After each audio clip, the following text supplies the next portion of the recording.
उत्तराखंड की राजधानी देहरादून में गांधी पार्क में विजय दिवस की तैयारी की जा रही है। विजय दिवस के मौके पर आज भारत पाकिस्तान के बीच हुई जंग में शहीद हुए जांबाजों को श्रद्धांजलि दी जाएगी। विजय दिवस के मौके पर आज सीडीएस समेत तीनों सेनाओं के प्रमुख द्रास स्थित वॉर मेमोरियल जाएंगे और शहीदों को श्रद्धांजलि देंगे। बता दें कि साल 1971 में भारत पाकिस्तान की जंग में भारत की जीत के जश्न के रूप में हर साल 16 दिसंबर को विजय दिवस मनाया जाता है। भारत जोड़ो यात्रा के 100 दिन पूरे होने के उपलक्ष्य में आज हिमाचल प्रदेश के मुख्यमंत्री सुखविंदर सिंह सुक्खू 40 विधायकों के साथ राजस्थान में भारत जोड़ो यात्रा में शामिल होंगे। इस दौरान मुख्यमंत्री के साथ उप मुख्यमंत्री मुकेश अग्निहोत्री भी राजस्थान के दौरे पर रहेंगे और भारत जोड़ो यात्रा में हिस्सा लेंगे। इनके अलावा हिमाचल प्रदेश कांग्रेस अध्यक्ष प्रतिभा सिंह भी इस यात्रा में जाएंगी। बता दें कि विधानसभा चुनाव के नतीजे से पहले अध्यक्ष प्रतिभा सिंह और उनके बेटे विक्रमादित्य सिंह भारत जोड़ो यात्रा में शामिल हो चुके हैं। बीजेपी के राष्ट्रीय अध्यक्ष जेपी नड्डा ने कांग्रेस पर देश को बांटने का आरोप लगाया है और भारत जोड़ो यात्रा को भारत तोड़ो यात्रा करार दिया है। कर्नाटक के कोप्पल जिले में बीजेपी ऑफिस के उद्घाटन समारोह में संबोधन के दौरान नड्डा ने कांग्रेस पर हमला बोला। मैंने कहा ये भारत जोड़ो यात्रा नहीं है, ये भारत तोड़ो यात्रा है।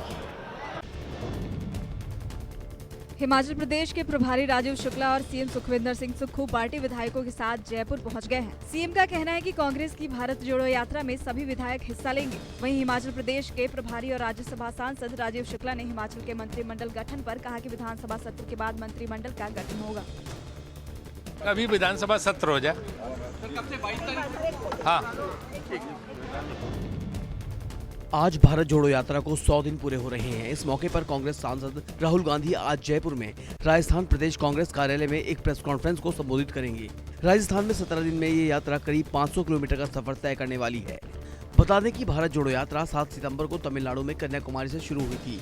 राहुल गांधी 19 दिसंबर को अलवर में पब्लिक मीटिंग करेंगे। पदयात्रा 21 दिसंबर को राजस्थान से हरियाणा में प्रवेश करेगी। राजस्थान की कांग्रेस सरकार का 4 साल का कार्यकाल 17 दिसंबर को पूरा हो रहा है। राज्य सरकार की उपलब्धियों का प्रचार प्रसार करने के लिए 17 से 28 दिसंबर तक विभिन्न कार्यक्रमों का आयोजन किया जाएगा। इस मौके पर आज शाम रंगारंग कार्यक्रम का आयोजन होगा। जयपुर के अल्बर्ट हॉल में होने वाले इस कार्यक्रम में राहुल गांधी मुख्य अतिथि के रूप में शिरकत करेंगे। बॉलीवुड सिंगर सुनिधि चौहान इस कार्यक्रम में परफॉर्म करेंगी। कार्यक्रम में सीएम अशोक गहलोत, प्रदेश प्रभारी सुखजिंदर रंधावा और पूर्व डिप्टी सीएम सचिन पायलट समेत तमाम दिग्गज नेता मौजूद रहेंगे। हिमाचल के मुख्यमंत्री सुखजिंदर सिंह सुक्खू ने न्यूज 24 की टीम से खास बातचीत की। इस बातचीत में सुक्खू ने एक बार फिर पुरानी पेंशन को बहाल करने की बात कही। सुक्खू ने कहा कि 1 महीने के अंदर ओल्ड पेंशन स्कीम लागू हो जाएगी।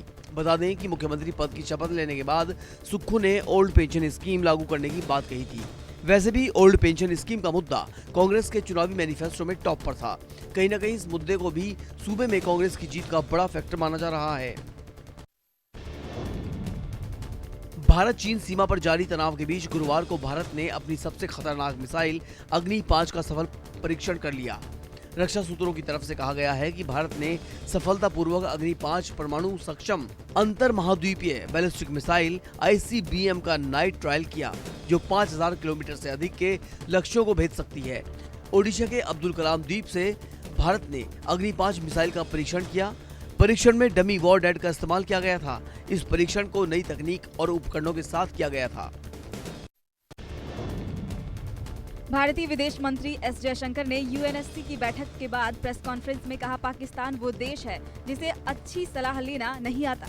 दुनिया आज उसे आतंकवाद के केंद्र के रूप में देखती है। हिलेरी क्लिंटन के पाक दौरे के दौरान कही बात को कोट करते हुए उन्होंने कहा कि यदि आप सांप पालोगे तो वो केवल पड़ोसियों को ही नहीं बल्कि अपने लोगों को भी डसेगा। Hillary Clinton was visiting Pakistan, Islamabad. Hillary Clinton actually said that if you have snakes in your backyard, you can't expect them to bite only your neighbors.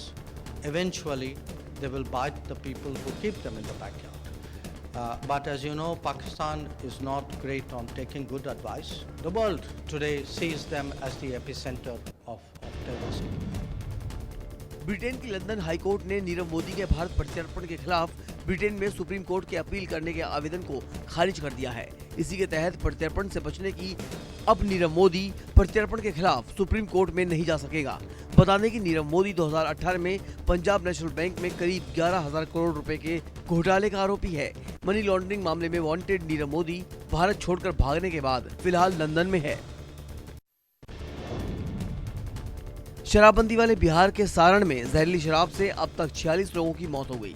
विपक्षी बीजेपी इस मुद्दे पर लगातार बिहार के मुख्यमंत्री नीतीश कुमार को घेर रही है। इस बीच नीतीश कुमार ने विधानसभा में विपक्ष के आरोपों का जवाब देते हुए कहा, जो नकली शराब पिएगा वो तो मरेगा ही, लोगों को खुद ही सचेत रहना होगा। नीतीश ने कहा कि कुछ लोगों का क्या कर सकते हैं, कुछ लोग गलती करते हैं, जो शराब पिएगा वो तो मरेगा ही। नीतीश कुमार के इस बयान पर अब सियासत का दौर भी शुरू हो गया है। बिहार के छपरा में जहरीली शराब पीने से मरने वालों की संख्या बढ़कर 46 हो चुकी है। अभी भी 16 लोग अलग अलग अस्पतालों में भर्ती हैं। बिहार विधानसभा के शीतकालीन सत्र के तीसरे दिन यानी गुरुवार को इस मुद्दे पर भारी हंगामा हुआ। बीजेपी विधायकों ने वेल में प्रदर्शन किया। विधान परिषद में भी बीजेपी एमएलसी ने सरकार के खिलाफ नारेबाजी की। इसकी गूंज संसद में भी सुनाई दी। बीजेपी सांसदों ने नीतीश सरकार को घेरा। हंगामे के दौरान बीजेपी विधायकों ने सीएम नीतीश कुमार के इस्तीफे की मांग की। आमतौर पर राजनीतिक विवादों से दूर रहने वाले फिल्म अभिनेता अमिताभ बच्चन ने गुरुवार कोलकाता अंतर्राष्ट्रीय फिल्म समारोह के उद्घाटन के मौके पर नागरिक स्वतंत्रता और अभिव्यक्ति की आजादी जैसे राजनीतिक रूप से संवेदनशील मुद्दे पर एक खास टिप्पणी की। अभिनेता अमिताभ बच्चन ने अभिव्यक्ति की आजादी को लेकर कहा, मुझे यकीन है कि मंच पर मेरे सहयोगी इस बात से सहमत होंगे कि अब भी नागरिक स्वतंत्रता और अभिव्यक्ति की आजादी पर सवाल उठाए जा रहे हैं। बिग बी के इस बयान पर सीएम ममता बनर्जी ने सहमति जताते हुए उनके लिए भारत रत्न दिए जाने की बात कही। किसान संगठन पूरे पंजाब के टोल प्लाजा पर धरना देंगे और लोगों के लिए टोल प्लाजा को फ्री करेंगे। पहले चरण में 10 जिलों में 18 जगहों पर टोल प्लाजा फ्री किए जाएंगे। किसानों का धरना दिन रात जारी रहेगा। किसान संगठन ने सरकार पर वादा खिलाफी का आरोप लगाते हुए कहा कि किसानों को फसलों का नुकसान होने पर 17,000 रुपए प्रति एकड़ के हिसाब से मुआवजा दिए जाने का ऐलान किया गया था, लेकिन सरकार अब इससे पीछे हट रही है। केंद्र और पंजाब सरकार के रवैये को देखते हुए आंदोलन को लंबा करने का फैसला किया गया है। गृह मंत्री अमित शाह आज वाराणसी का दौरा करेंगे। गृह मंत्री यहां काशी तमिल संगम के समापन समारोह में शामिल होंगे। गृह मंत्री अमित शाह काशी तमिल संगम में हिस्सा लेंगे। इसके बाद बीएचयू मैदान में जन संबोधन करेंगे। निकाय चुनाव की गहमा गहमी के बीच अमित शाह यहां पार्टी नेताओं से मुलाकात करेंगे। रात करीब 8 बजे अमित शाह काशी से रवाना हो जाएंगे। बता दें कि वाराणसी पीएम मोदी का संसदीय क्षेत्र है। ऐसे में यहाँ शाहकाना पार्टी संगठन के लिहाज से बेहद महत्वपूर्ण माना जा रहा है। विदेश मंत्री एस जयशंकर ने यूएनएससी में अमेरिकी ट्विन टावर अटैक और मुंबई आतंकी हमलों का जिक्र किया। इसके साथ ही उन्होंने बिना नाम लिए चीन और पाकिस्तान पर परोक्ष हमला बोला। उन्होंने कहा, जब आतंकवाद से निपटने की बात आती है तो हमें अपने राजनीतिक मतभेद को दूर करना चाहिए और इस पर जीरो टॉलरेंस रखना चाहिए। That we cannot let another 9/11 of New York or 26/11 of Mumbai happen again. Terrorist groups are taking advantage of the openness of democratic societies. When it comes to tackling terrorism, we must overcome political differences and manifest a zero tolerance approach. Himachal में कांग्रेस की सरकार बनते ही अटल tunnel से जुड़ा पुराना विवाद सामने आ गया है।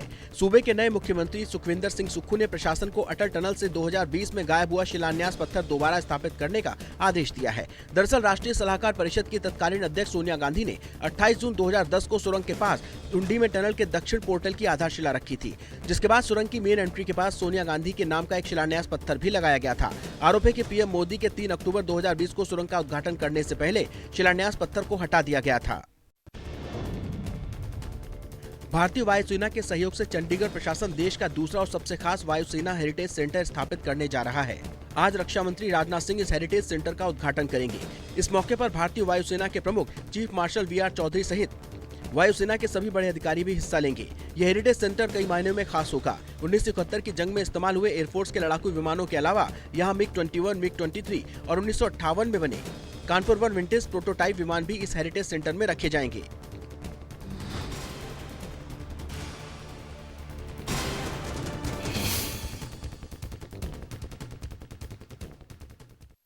नमस्कार, मैं हूं मानक गुप्ता।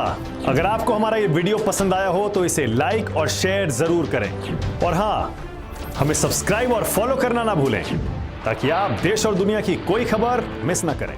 तो जुड़े रहिए हमारे साथ और देखते रहिए न्यूज़ 24।